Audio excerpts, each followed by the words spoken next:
कभी कहते हैं मन ज़ारा कब्री वजबत लहू शफाती, जिसने मेरी कब्र की जियारत की मेरे ऊपर वाजिब है कि मैं उसकी शफात करूंगा। सादे लफ्जों में हजूर फरमा रहे हैं गुनाहगार आना तेरा काम है और बख्शवाना मेरा काम है। रसूल करीम सल्लल्लाहु अलैहि वसल्लम फरमाते हैं मन ज़ारा कब्री बादा वफाती फका अन्नमा ज़ारानी फी हयाती, जिसने मेरी वफात के बाद मेरी कब्र की जियारत की वो ऐसे है जैसे उसने ज़ाहरी जिंदगी में खुद मेरी जियारत की। इमाम मालिक का फतवा है अगर कोई हजूर की कब्र को देख कर आए तो वापस आके ये ना कहे मैं कब्र को देख कर आया, बल्कि ये कहे मैं मुस्तफा को देख कर आया, क्योंकि हजूर ने फरमाया जिसने मेरी कब्र को देखा गोया उसने मुझे ही देखा। तो हजूर की बारगाह में हाजिरी देना, हजूर की कब्र की जियारत करना वो ऐसे है जैसे उसने हजूर की जियारत की। उलमा के माबैन ये इल्मी इख्तलाफ है कि मक्का अफसल है या मदीना अफसल है।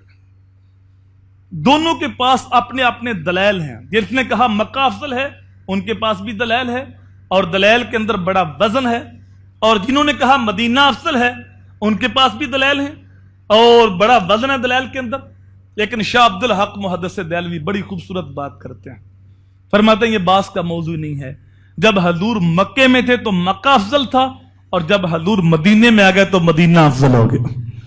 नेमते बांटता जिस समत वो जीशां गया, साथ ही मुंशी रहमत का कलम दां गया, और जिस तरफ रुख हो गया वो तो किबला हो गया, और जिसमें अपना घर बनाया वो मदीना हो गया।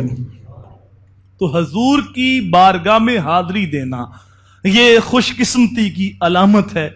और हमारा अकीदा है मक्का भी अजमत वाला है और मदीना भी अजमत वाला है।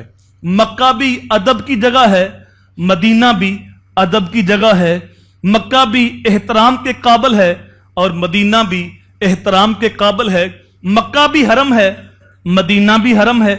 मक्का हरमे खलील है, मदीना हरमे हबीब है।